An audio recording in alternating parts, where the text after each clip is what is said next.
बात करेंगे कि असल में फाइनल ईयर की परीक्षा को लेकर जो मामला सुप्रीम कोर्ट की चौखट तक गया था, वहां पर सुप्रीम कोर्ट ने अपने फैसले में क्या कहा है। क्या फाइनल ईयर की परीक्षा होगी? क्या उसे कुछ महीनों के लिए पोस्टपोन किया जा सकता है? राज्यों के पास क्या अधिकार है और यूजीसी के दिशा निर्देश किस तरीके से राज्यों को मानने या नहीं मानने हैं। असल में यूजीसी के जो दिशा निर्देश उनको लेकर सुप्रीम कोर्ट में मामला पहुंचा था, जिस पर सुप्रीम कोर्ट ने अपना अंतिम फैसला सुना दिया है। इसके मुख्य बिंदु मैं कहूं कि 30 सितंबर तक जो डेडलाइन थी उसमें परीक्षा कराने की बात कही गई थी यूजीसी की ओर से, उसे सुप्रीम कोर्ट ने बरकरार रखा है। लेकिन सुप्रीम कोर्ट ने यह कहा है कि अगर किसी राज्य में हालात बेहतर नहीं है, खराब हैं, तो वो परीक्षा को कुछ दिनों या महीने के लिए स्थगित करने के लेकर यूजीसी से संपर्क करे और उनके साथ कंसल्ट करे।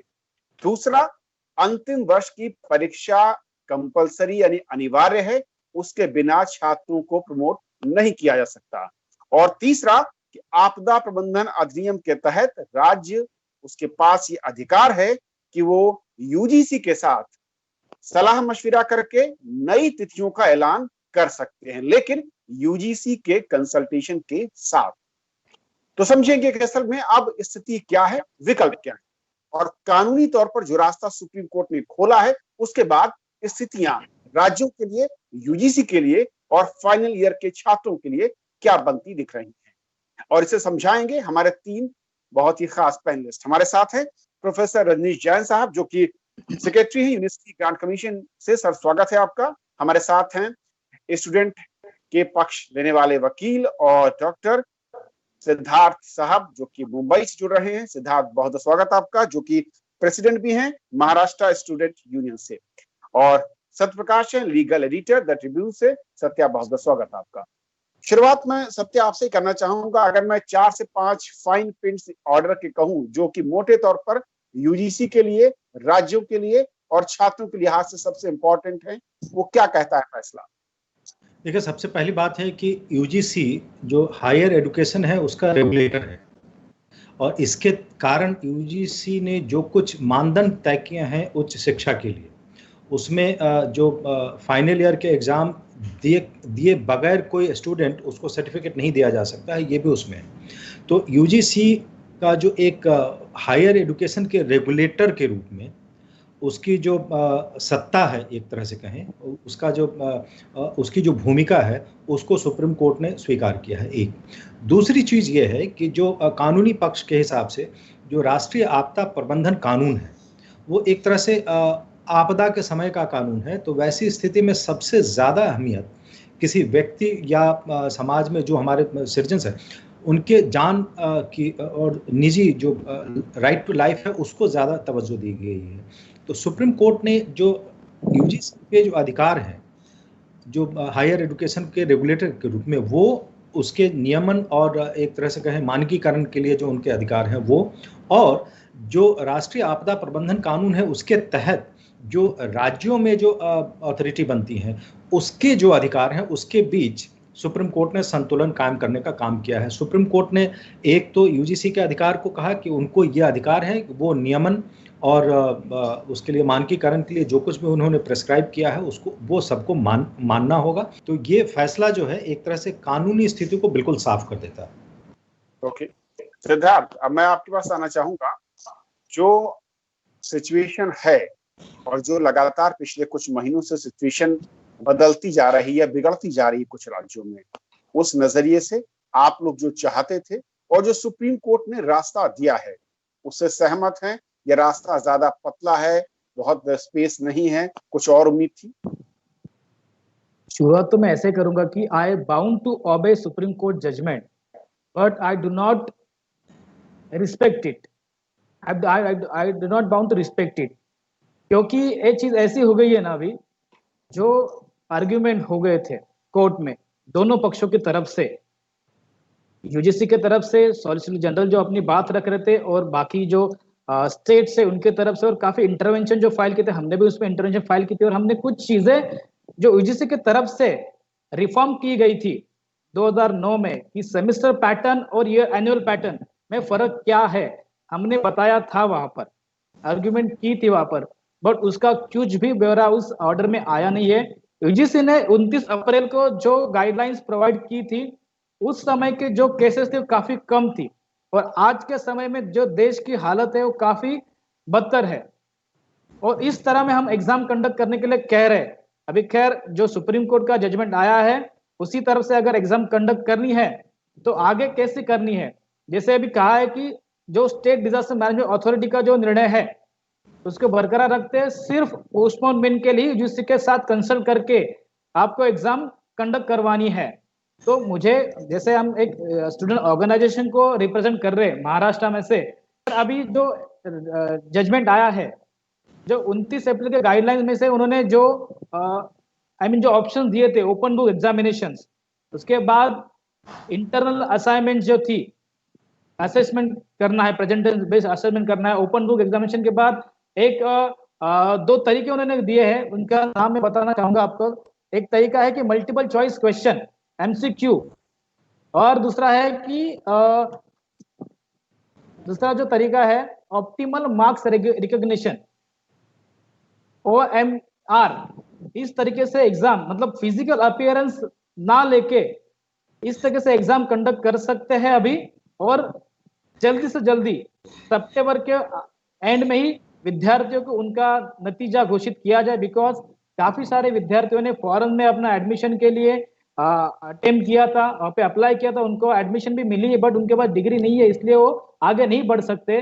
काफी सारे विद्यार्थी, जैसे लास्ट टाइम भी हमारी चर्चा हुई थी, वहां पर भी ऐसा था कि जो बच्चे अपने एम्प्लॉयमेंट की तरफ देख रहे, उनको हम लोग नहीं बांध के रख सकते। अगर पोस्टपोन हुई तो मुझे लगता है कि और परिस्थितियां बिगड़ सकती है, विद्यार्थियों का पूरा एक साल बर्बाद हो सकता है। एक साल जो फाइनल ईयर के बच्चे जो होते हैं, वो अपनी डिग्री जुलाई में लेके अपने पीजी के लिए या फिर फर्दर एम्प्लॉयमेंट के लिए जाते हैं। एकेडमिक ईयर जो शुरू होता है वो जून जुलाई से शुरू होता है, तो we are in 2021 academic year शुरू हो चुका है। अगर हम एग्जाम एक महीना पोस्टपोन करेंगे या 2 महीना पोस्टपोन करेंगे, तो देखिए अगर हम लोग अक्टूबर में एग्जाम करते हैं तो उसके निकाल घोषित करने के लिए 2 महीने लग जाएंगे। नॉर्मल सिचुएशन में यूनिवर्सिटीज 2 से 3 महीने लेती है एग्जाम डिक्लेयर करने के लिए। ये परिस्थितियां नॉर्मल सिचुएशन में होती है, बट अभी तो लॉकडाउन है, कई सारी चीजें बंद है, उसके लिए और टाइम जाएगा। तो अक्टूबर में एग्जाम लेने के बाद दिसंबर जनवरी में अगर निकाल घोषित करते, रिजल्ट डिक्लेयर करते, तो सोचिए आप, विद्यार्थियों का एक साल तो बर्बाद हो ही जाएगा ना।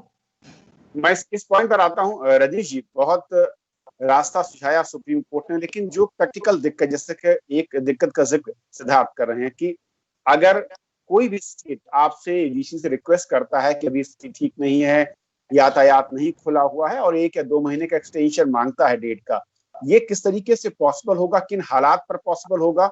और ऐसे में क्योंकि उन स्टूडेंट्स के लिए बाकी राज्यों से वो पीछे हो जाएंगे एडमिशन को लेकर या फिर नेक्स्ट फर्दर स्टडी को लेकर, क्या उनके लिए कुछ एक्स्ट्रा रास्ते खोलेंगे, कुछ एक्स्ट्रा बेनिफिट उनको मिल सकते हैं? क्योंकि फिर उनको हम बराबर एक जगह पर कैसे खड़ा कर पाएंगे? सबसे पहले तो हम माननीय सर्वोच्च न्यायालय के जो निर्णय आया है उसका हम स्वागत करते हैं, पूरे ससम्मान उसका स्वागत करते हैं, और उम्मीद करते हैं कि सभी इसको इसी तरीके से लेंगे, और राज्य सरकार और विद्यार्थी और उनके परिवार के पेरेंट्स उसको भी उसी तरीके से लेंगे। इससे एक बात यह तय होती है कि शिक्षा की गुणवत्ता के लिए परीक्षा की प्रामाणिकता असिद्ध की गई है, और जो छात्रों का भविष्य है, उसकी लाइफ टाइम डिग्री की लाइफ टाइम क्रेडिबिलिटी की अगर हम बात करें या उसकी ग्लोबल एक्सेप्टेबिलिटी की बात करें, तो उसको ध्यान में रखते हुए सभी विद्यार्थियों के व्यापक हित में यह निर्णय लिया गया है। अब प्रश्न ये उठता है कि इसे एग्जीक्यूट कैसे किया जाएगा। एग्जीक्यूट करने के लिए जो रास्ते सुझाए गए हैं वो हमारे सामने है, ये बड़े स्पष्ट है। जहां जहां पे भी संभव है वहां पे 3-4 विकल्प जो सजेस्ट किए गए हैं, उस विकल्पों से परीक्षाएं कराई जा सकती हैं। और जहां पे अगर स्थिति बहुत ही असामान्य है, वहां उस असामान्य स्थिति में यदि राज्य सरकार चाहे और विश्वविद्यालय चाहे तो वो हमें संपर्क कर सकते हैं, और वहां की स्थितियों का पूरा परीक्षण करके उसके मेरिट के बेसिस पे कमीशन ये तय करेगा कि उनको कितना समय दिया जाए और कब तक वो परीक्षाएं करा सकते हैं। और जहां तक अगर हम विकल्पों की बात करें, विकल्प बहुत सारे हैं। ऐसा नहीं है कि सभी जगह लोगों को आके फिजिकली आके ही एग्जाम देना होगा। लगभग 200 से ज्यादा विश्वविद्यालयों ने पहले ही परीक्षाएं करा ली हैं। काफी विश्वविद्यालय अभी भी ऑनलाइन माध्यम से परीक्षाएं करा रहे हैं। इसके अलावा ओपन बुक माध्यम एक ऐसा माध्यम है जहां पे ईमेल के द्वारा छात्रों को प्रश्न पत्र भेजे जाते हैं, या छात्र वेबसाइट से प्रश्न पत्र डाउनलोड कर लेते हैं, फिर अपना उत्तर लिख के वो उत्तर स्कैन करके जमा कर देते हैं। तो मुझे ये भी जानकारी मिली है कि कई राज्यों में ऐसी व्यवस्था की गई है कि छात्र क्वेश्चंस डाउनलोड करके या क्वेश्चंस प्राप्त करके उसके जवाब लिख के आसपास के नजदीकी जो संग्रहण केंद्र हैं, जहां पे कलेक्शन सेंटर बहुत सारे यूनिवर्सिटीज और गवर्नमेंट ने डिसाइड किए हैं, वहां पे कलेक्शन सेंटर पे जाके या तो अपनी फिजिकल कॉपीज जमा कर दें, और या फिर उसे पास के कहीं ईमेल, जहां पे भी ईमेल की सुविधा है वहां से अपलोड कर दें। तो ये जरूरी नहीं, मैं एक बात ये स्पष्ट करना चाहूंगा कि यह जरूरी नहीं है कि जब पूरे लॉजिस्टिक्स अरेंजमेंट नॉर्मल तरीके से फंक्शनल हो तभी परीक्षाएं देने के लिए विद्यार्थी वहां पे केंद्र पे जाके परीक्षा दे। विद्यार्थी अपने घर पे रह के अपने आसपास के संग्रहण केंद्रों के द्वारा या आसपास जहां सुविधा है उसका उपयोग करते हुए भी परीक्षा दे सकता है। यह विश्वविद्यालयों के ऊपर काफी निर्भर करता है कि वो किस तरीके से इनोवेटिव मेथोडोलॉजी को अडॉप्ट करते हुए जो हमारे पास पॉसिबल ऑप्शंस है उसको इम्प्लीमेंट कर सकते हैं। हमें ये भी मानना होगा चूंकि ये एक विश्वव्यापी समस्या है, असामान्य स्थिति है, और ऐसे में खाली हमारे देश में ही ऐसा नहीं हो रहा है बल्कि पूरे विश्व में ऐसा हो रहा है।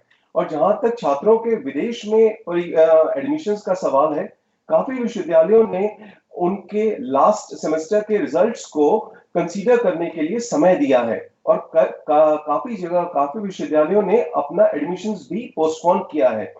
किसी भी रूप में छात्रों का ये एक एकेडमिक ईयर बर्बाद नहीं होगा या नष्ट नहीं होगा, उनका ये एकेडमिक ईयर 0 ईयर ना हो, इसीलिए यह निर्णय लिया गया है कि इनकी परीक्षाएं हो, और परीक्षाओं के पश्चात जो भी, पर्टिकुलरली अगर हम अंडर ग्रेजुएट की बात करें, तो जो अंडर ग्रेजुएट लेवल पे एडमिशन होंगे और पोस्ट ग्रेजुएट लेवल पे जो परीक्षाओं के बाद एडमिशन होंगे, अंडर ग्रेजुएट लेवल पे 3 वर्ष का समय मिलेगा और पोस्ट ग्रेजुएट लेवल पे 2 वर्ष का समय मिलेगा। इस समय में हम छुट्टियों का समायोजन करके या कुछ समय को अलग तरीके से व्यवस्थित करके हम उनका ये जो लगभग 5-6 महीने का समय नष्ट हुआ है उसको कंपनसेट कर सकते हैं। तो जो 0 ईयर की बात आ रही है उसको हम किसी भी रूप में होने नहीं देंगे, और हमको ये विश्वास रखना चाहिए कि विश्वविद्यालय अनुदान आयोग ने जो निर्णय लिया है और जिसको माननीय सर्वोच्च न्यायालय ने वैसे उसको एक्सेप्ट भी किया है और उसको इंडोर्स किया है, तो उसे छात्रों के लार्जर हित में उनकी हेल्थ और सेफ्टी को ध्यान में रखते हुए ही लिया गया है। Okay sir, Siddharth, 2 point. एक तो ये कि स्टेट में यूनिवर्सिटी और कॉलेजेस को तय करना है कि वो कौन से मोड से जाना चाहते हैं। बहुत सारे मोड की बात कही जैन साहब ने, जैसे कि यूजीसी ने भी साफ किया था पहले भी कि मोड उस यूनिवर्सिटी या कॉलेज को तय करना है उस स्टेट में कि वो किस मोड के थ्रू स्टूडेंट्स से एग्जाम चाहता है। और दूसरा कि अगर बहुत ज्यादा स्थितियां खराब हैं और कुछ वक्त और चाहिए एग्जाम को आगे बढ़ाने के लिए, उसके लिए भी जैन साहब ने कहा कि यूजीसी तैयार है, लेकिन वो कंसल्टेशन के साथ और स्थितियों का सत्यापन करने के बाद। जो 6 जुलाई का गाइडलाइंस उसमें यूजीसी ने किया था कि ऑनलाइन और ऑफलाइन या फिर ब्लेंडेड मोड, स्पष्ट रूप से उन्होंने यहाँ पे लिखा था कि ऑनलाइन या ऑफलाइन मोड से एग्जाम करवानी है।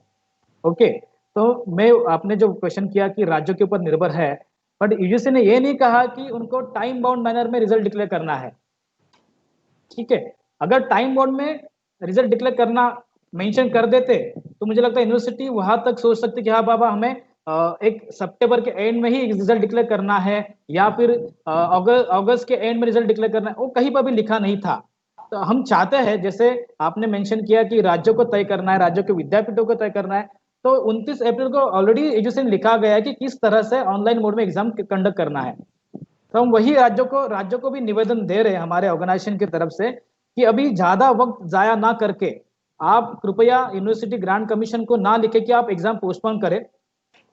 अगर एग्जाम पोस्टपोन होगी तो आप समझ लीजिए कि विद्यार्थियों का 1 साल पूरा बर्बाद होने की संभावना ज्यादा होती है।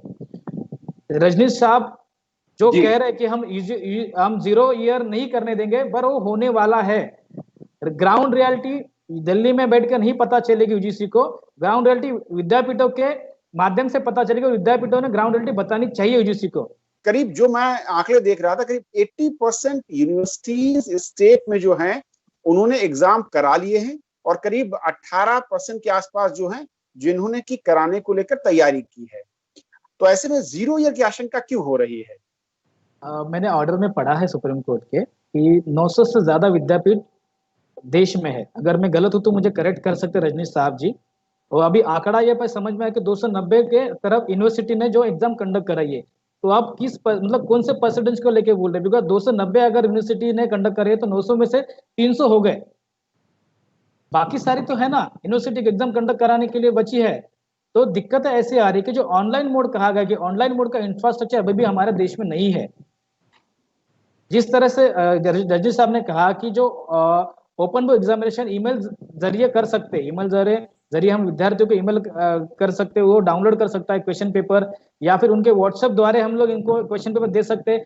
वो सही बात है, अभी उसको हम अडॉप्ट कर सकते हैं, उसको अडॉप्ट करना ही पड़ेगा ना, बल्कि हमको पोस्टपोन करना पड़ेगा।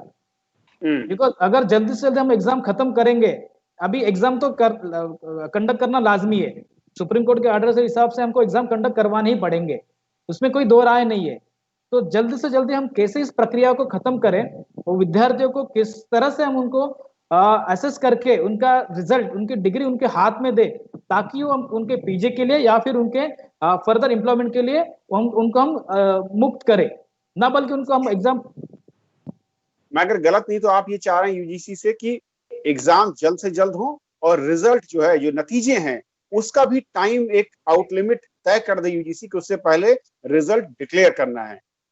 जी कविंद्र जी, मैं आपके माध्यम से डिमांड रखना चाहूंगा समस्त विद्यार्थियों की तरफ से कि आप यूजीसी अगर एक सर्कुलर ऐसा सर्कुलेट करती हो कि एग्जाम अगर आप सितंबर में करा रहे हो तो आपको फलाना दिन के अंदर आपका डिग्री और आपका असेसमेंट पूरा करना ही पड़ेगा। अगर आप यूनिवर्सिटी के ऊपर छोड़ दोगे तो 2 महीने 3 महीने में, अभी आपको रियलिटी बता सकता हूँ कि जो फर्स्ट ईयर सेकेंड ईयर के विद्यार्थियों को जो निकाल अपने जो मॉडल दिया था उनके निकाल अभी लगे हैं, राइट, से अराउंड 15 डेज अगो। तो सोच सकते हैं आप कि आपके अप्रैल में गाइडलाइंस आई थी, जून चला गया, जुलाई चला गया, अगस्त चला गया, वी आर इन सितंबर नाउ। तो 2-3 महीने अगर असेसमेंट के लिए लगते हैं तो आप सोचिएगा, अगर सितंबर में नहीं होती है तो अक्टूबर में एग्जाम होती है, तो नवंबर दिसंबर जनवरी में रिजल्ट्स असेस हो जाएंगे, उनकी डिग्री उनको हाथ में जनवरी में आएगी। और उसमें से ये भी हो सकता है कितने सारे बच्चे फेल हो सकते हैं, कितने सारे बच्चे फेल होने के बाद वो रिवैल्यूएशन केस में जाएंगे। Valid point. मैं चाहूंगा कि जो सिद्धार्थ साहब का सुझाव है बहुत इंपॉर्टेंट है, कि और दूसरा उनका एक जो आंकड़े को लेकर थोड़ा सा क्लैरिफिकेशन वो चाह रहे थे कि कितने मोटे तौर पर कितने परसेंट ऐसे यूनिवर्सिटीज जिन्होंने एग्जाम कंडक्ट करा लिए हैं जो 0 ईयर की आशंका थी। अगर इन दोनों पर आप कुछ बोल पाए। जी, जहां तक आंकड़ों का सवाल है, मेरे ख्याल से आंकड़े बदलते रहते हैं, और जो हमारे पास आंकड़े थे वो लगभग 1 महीने पहले के आंकड़े हैं, 22 जुलाई के आंकड़े थे। उस आंकड़ों के अनुसार लगभग 209 विश्वविद्यालयों ने अपनी परीक्षाएं संचालित कर ली थी, और लगभग 394 विश्वविद्यालय, लगभग 400 हम मान लें, लगभग 400 विश्वविद्यालयों ने अपनी परीक्षाएं संचालन कराने के लिए ऑनलाइन या ऑफलाइन मोड में पूरा प्लान बना रखा था, और उसमें से काफी विश्वविद्यालयों ने अपनी परीक्षाएं संचालित करना शुरू भी कर दी हैं। तो 950 में से हमारे पास में लगभग 818 विश्वविद्यालयों का आंकड़ा उपस्थित था। आपने सही कहा, 950 के आसपास विश्वविद्यालय हैं। हम ये मानते हैं कि अभी स्थितियां और विश्वविद्यालयों में परीक्षा संचालन संबंधी स्थितियां और बेहतर हुई हैं, क्योंकि ये विश्वविद्यालयों के ऊपर जिम्मेदारी ज्यादा है। उनको ये पूरी जिम्मेदारी के साथ में परीक्षाएं भी करानी है, साथ में विद्यार्थियों को भी इस बात को समझना है। जैसे हम एक न्यू नॉर्मल की बात करते हैं, अगर हम 6 महीने पहले की बात करें, हम प्रत्यक्ष रूप में मीटिंग करते थे, हम प्रत्यक्ष रूप में जाके क्लासेस अटेंड करते थे, और प्रत्यक्ष रूप में जाके ही हम परीक्षाएं वगैरह संचालित करते थे। मगर आज चूंकि स्थितियां बदल गई हैं, और ये स्थितियां इस तरह की जो नया नॉर्मल क्रिएट हुआ है, ये आगे आने वाले समय में भी रहेगा। तो आगे आने वाले समय में भी बहुत सारे परिवर्तन हमारे जीवन का एक हिस्सा बन जाएंगे। हमें इस बात को भी समझना होगा। तो परीक्षाओं को संचालन समुचित तरीके से कराना विश्वविद्यालय अपने स्तर पर जिम्मेदारी लेके कराए, और जहां तक समयबद्ध तरीके से इनके परिणाम घोषित करने की बात है, हमने पहले भी विश्वविद्यालयों को पहले भी सर्कुलर में कहा था कि वो 1 महीने के अंदर अपना रिजल्ट डिक्लेयर करेंगे। हम पुनः उनसे निवेदन करेंगे कि वो एक समयबद्ध तरीके से परीक्षाओं का परिणाम जल्दी से जल्दी घोषित करें। यदि अगर तिथियों की बात होगी, वो तिथियों का निर्धारण भी हम उसके ऊपर विचार कर सकते हैं, क्योंकि तिथियां अलग अलग रहेंगी। कुछ विश्वविद्यालय हो सकता है 15 दिन पहले कराएं, कुछ बाद में कराएं, मगर उसके ऊपर भी उस संभावना से हम इनकार नहीं कर रहे हैं। वो संभावना भी है कि हम इसके ऊपर विचार करके कोई एडवाइजरी या सर्कुलर जैसा हम जारी कर सकते हैं। तो बेहतर है, विकल्प खुले हुए हैं। जी जी बिल्कुल, ये बेहतर रहेगा कि कम से कम जो भी एग्जाम की डेट हो, एटलीस्ट उससे 10 दिन, 15 दिन या 1 महीने का एक टाइम दे दिया जाए, ताकि जो सिद्धार्थ करें कि जो हजारों छात्रों की आशंका है कि रिजल्ट आते आते दिसंबर या जनवरी ना आ जाए, तो वो कम से कम रुक जाएगा। और सिद्धार्थ कुछ कहना चाह रहे हैं बहुत संक्षिप्त? जी जी जी, बहुत संक्षिप्त में कहना चाहूंगा सर। 6 जुलाई को जो गाइडलाइंस आई थी, उन्होंने कहा था कि हमारा जो एकेडमिक ईयर का जो प्लान होगा, वो प्लान अभी तक मतलब 2 महीने खत्म हो रहे हैं, तभी फिर भी यूजीसी ने डिक्लेयर नहीं किया है कि हमारा नेक्स्ट ईयर कैसा होगा। जो 29 अप्रैल में उन्होंने डिक्लेयर किया था कि 31 अगस्त के बाद 1 सितंबर जो डे 1 होगा कॉलेज का, तरीके उन्हें बताए थे। बट उसके बाद भी 6 जुलाई के बाद जो नई गाइडलाइन आई थी, उन्होंने कहा था कि हम जल्दी से जल्दी उसको घोषित करेंगे। सोचिए 2 महीने भी हो गए, उसका भी कुछ अभी तक डिक्लेरेशन नहीं आया यूजीसी से। तो एकेडमी ईयर कब से शुरू हुआ हमें भी पता नहीं है।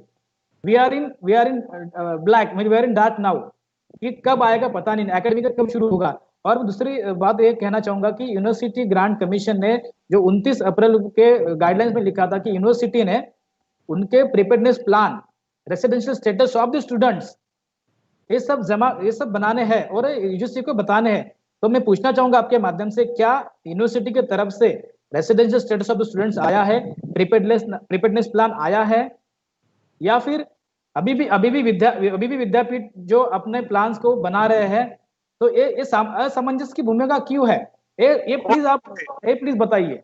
जी जरूर मैं इसका जवाब दूंगा, लेकिन एक संक्षेप में पहले छोटा सा मैं टिप्पणी चाहूंगा सत्य आपसे, कि ऑप्शंस जिस तरीके से दिए गए हैं, इसमें अब संभावनाएं पूरी हैं कि राज्य और वहां पर विश्वविद्यालय अपनी तैयारियों और जो ऑप्शंस मोड दिए गए हैं कि परीक्षा किस मोड में हो सकती है, और आजकल के इस दौर में मिक्स मोड के जरिए ज्यादातर बात हो रही है, तो यानी कि छात्रों को अगर विश्वविद्यालय चाहें तो सहूलियत दे सकते हैं और रास्ते खुले हुए हैं, लेकिन उसे तत्काल लागू करना होगा।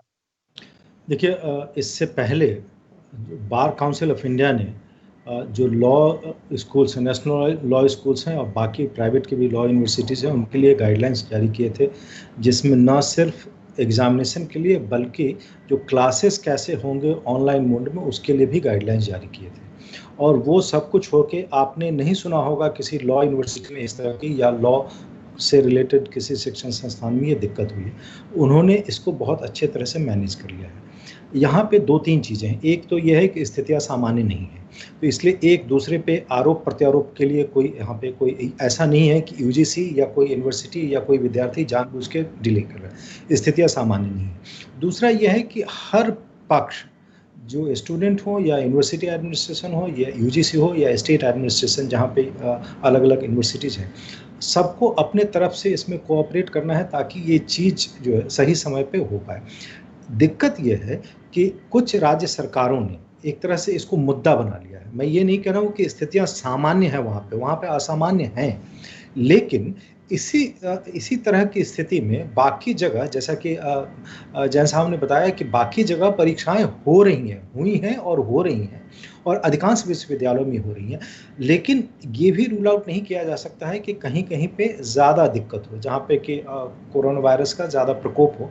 वैसी स्थिति में शायद एग्ज़ाम अभी कराना ठीक नहीं होगा, और इसीलिए सुप्रीम कोर्ट ने ये स्कोप खुला रखा है और ये कहा है कि जो राष्ट्रीय आपदा प्रबंधन कानून है, वो जो यूजीसी जो डेट घोषित कर रहा है उसको ओवरराइड कर सकता है। द ओनली कैविएट इज कि राष्ट्रीय आपदा प्रबंधन कानून के तहत आप शिक्षा से संबंधित फैसले नहीं ले सकते हैं, आप एडमिनिस्ट्रेटिव डिसीजंस ले सकते हैं, लेकिन शिक्षा संबंधी फैसले जो हैं, जो एग्ज़ाम्स कब होंगे, किस तरह से होंगे, या किसी स्टूडेंट को क्या बगैर परीक्षा दिए उत्तीर्ण किया जा सकता है, ये सारे फैसले राज्य के जो आपदा प्रबंधन से जुड़े हुए जो जुड़ी हुई संस्थाएं वो फैसले नहीं ले सकती हैं। अभी 2-3 चीज़ें की जा सकती हैं। एक तो ये है कि अब सुप्रीम कोर्ट ने जो भी फैसला दे दिया है, हो सकता है कुछ लोगों को बात बहुत अच्छी नहीं लगे, लेकिन फैसला आ गया है। अभी हम लोग अगस्त के अंत में हैं, सितंबर 30 की डेडलाइन है, तो अभी 1 महीने से ज़्यादा का समय है। अभी बगैर किसी बहस के हमें एग्जामिनेशन कैसे कंडक्ट कराया जा सकता है उसकी तरफ बढ़ना चाहिए। अब ये बहस ख़त्म हो जानी चाहिए कि ऐसे होता तो ऐसा होता, ये सारी चीज़ें ख़त्म हो गई है। सुप्रीम कोर्ट ने फैसला दे दिया है। अब जहाँ पे संभव है, राज्य सरकारों को लगता है कि ये परीक्षाएं कराई जा सकती है, जिसमें ऑनलाइन ऑफलाइन दोनों मोड है, और जैन साहब ने कुछ और भी रास्ते बताया कैसे एग्जामिनेशन लिख के और स्कैन करके कॉपी भेज सकते हैं। तो ये चीज़ें अब करने की बात है, न कि अभी ये जो एक दूसरे पे आरोप लगाने का समय खत्म हो गया है। जहां परीक्षाएं नहीं हो सकती हैं, परिस्थितियां असामान्य होने की वजह से, वहां की राज्य सरकारें या आपदा प्रबंधन कानून से संबंधित संस्थाएं ये फैसला ले सकती है कि यहाँ पे अभी परीक्षा नहीं होगी। लेकिन जैसा कि सुप्रीम कोर्ट ने साफ किया है, शिक्षा संबंधी जो फैसले हैं, उच्च शिक्षा में के नियमन का अधिकार यूजीसी को है, तो उस संबंधी फैसले सारे यूजीसी के परामर्श से ही हो सकता है। वो फैसले राज्य सरकारें नहीं ले सकती हैं। तो चीजें अब बहुत साफ हो गई हैं। अब हमें एग्जामिनेशन की तरफ बढ़ना चाहिए, क्योंकि जो सबसे बड़ा स्टेक होल्डर है उसमें वो स्टूडेंट है, और उसका अगर 1 साल बर्बाद जाता है, चाहे जिस कारण से हो, कोरोना की स्थिति के कारण बहुत तरह की क्षति हुई है अलग अलग फील्ड में लोगों को, और राष्ट्रीय क्षति हुई है, अंतर्राष्ट्रीय स्तर पे भी हुई है। लेकिन अभी ये समय ऐसा है जिसमें कि फैसला आने के बाद, अच्छी बात यह है कि सुप्रीम कोर्ट का फैसला 1 महीने से ज्यादा पहले आ गया है। हमारे पास अब समय है, तैयारी करें और एग्जाम की तरफ बढ़ें। Right sir. जैन साहब, बहुत संक्षेप में सर, आखिर में कोई सुझाव या निर्देश या कोई आप भरोसा देना चाहेंगे? नहीं, मैं सिद्धार्थ की बात का जवाब देना चाहूंगा यहाँ पे। उन्होंने जो प्रश्न उठाया है कि जहां तक एकेडमिक कैलेंडर का सवाल है या रीओपनिंग गाइडलाइंस का सवाल है, जब 6 जुलाई को गाइडलाइंस जारी हुई थी, तभी 8 जुलाई को उसके साथ में एमएचआरडी तथा एमओएच द्वारा वेट किया गया एक एसओपी भी जारी किया गया था, यानी कि परीक्षाओं को कैसे संचालित किया जाए, उसके स्टैंडर्ड ऑपरेटिंग प्रोसीजर की गाइडलाइन जारी की गई थी। तत्पश्चात मामला कोर्ट में होने के कारण उसके ऊपर फर्दर कोई हमने कार्यवाही नहीं की, और इसके ऊपर कार्यवाही चल रही है। जैसे ही कल निर्णय आया है, हमने इसके ऊपर त्वरित कार्यवाही की है, और शीघ्र ही एकेडमिक कैलेंडर तथा रीओपनिंग गाइडलाइंस सभी के सामने आ जाएंगी, जिससे कि उनको ये पूरा ठीक तरीके से पता रहे कि एडमिशन का प्रोसेस कब शुरू होने वाला है, कैसे शुरू होगा, कब समाप्त होगा, और किस तरीके से जैसे ही इनके एडमिशंस होते हैं और कैंपसेस ओपन होते हैं, तो कैंपसेस में किस किस तरीके से परीक्षाओं का संचालन किया जा सकता है। तो मैं आपके माध्यम से सभी को यह भरोसा दिलाना चाहूंगा और सभी से उम्मीद करता हूं कि वो इस जो असामान्य परिस्थिति है इसमें पूरी तरीके से सहयोग करें। अब यह विवाद की स्थिति नहीं है या आरोप प्रत्यारोप की स्थिति नहीं है, जैसे सत्यप्रकाश जी ने कहा। हम सभी लोगों को मिलकर छात्रों के हित में और छात्रों के भविष्य को ध्यान में रखते हुए, उनकी हेल्थ और सेफ्टी को ध्यान में रखते हुए इस तरीके से परीक्षाओं का संचालन कराना है। और राज्य सरकारों का इसमें बहुत बड़ा रोल होगा, विश्वविद्यालयों की बहुत महत्वपूर्ण भूमिका होगी। तो सभी मिलजुल के इस परिस्थिति से बाहर निकले और छात्रों के भविष्य को हम मेंटेन रखें, उसका ठीक तरीके से बनाएं। बिल्कुल जैन साहब, और जैसा कि आप हमारे पैनलिस्ट ने बताया और जैसा भी साफ किया है, मैं राज्यों से, विश्वविद्यालयों से और कॉलेजों से अपील करना चाहूंगा कि जैसे यूजीसी की ओर से कहा जा रहा है कि विकल्प खुले हुए हैं, परीक्षा किस मोड में लेनी, यहां तक कहा जा रहा है कि आप परीक्षा पेपर जारी कर दें, उसको बच्चे डाउनलोड करें, उसके आंसर्स को लिखें और स्कैन करके भेजें। इस तरीके की मोड अगर आप देंगे तो जाहिर है कि बच्चे अपने भविष्य को बचा पाएंगे, और जो 0 ईयर की बात आशंका आ रही है